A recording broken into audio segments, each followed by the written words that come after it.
Hi, Ben Cummings here, and today we're in the Golf Principles putting lab in Basingstoke, and I'm just going to talk to you about, I get lots of questions on how do I become a better putter, what do I need to do to become a better putter, and everyone kind of goes into, they have, they go down the mirror line, they go through their training aids, they kind of go through some drills, but they never really understand kind of what goes on. So over the next few months, what I'm going to try and do is kind of open up, share my experience on how can you actually become a better putter, how do you go about becoming a better putter. We're going to look at some key elements. Is the putter right for you to start with? Can you roll the ball in the right way? Can you aim the putter face? Can you return the putter face? Is the stroke, rhythm good? There's lots and lots of elements there what goes on. Then obviously you get into the setup, am I set up correctly each time? And when I mean correctly, I mean, are you set up in the way which is best for you? There's lots and lots of methods. There's lots of ways you can do it. The key is to put you in the way that it works for you, And then from that point, what training aids do you need to use to reinforce that position? Really important that you want to really concentrate on what you're trying to do, the maintenance kind of practice that you have to do in order to become the best putter you can.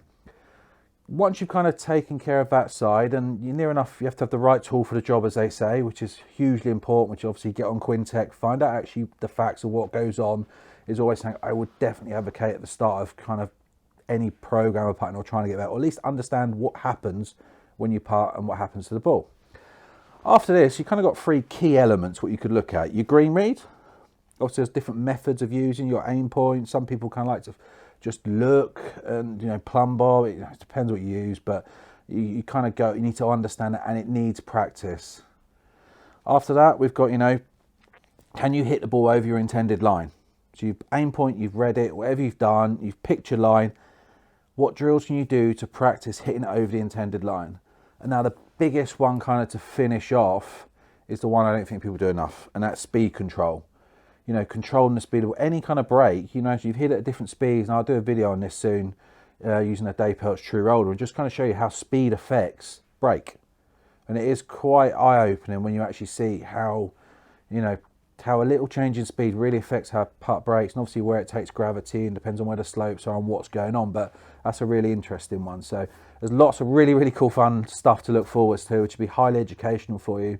Regardless of who you see, what you do, you're going to learn something here and have some fun. But I kind of come back to the same thing again. First and foremost, you need to have the tool for the job.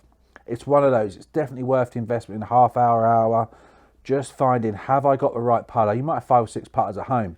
Get them all out, try them. There'll be a certain style that fits best for you. Doesn't always mean you need a new one. You can always change your shaft in it, change your grips, change your length, and just get the best putter to kind of do the job. But as always, any questions, just ask, and I hope you look forward to the coming months and the stuff you're going to be able to watch.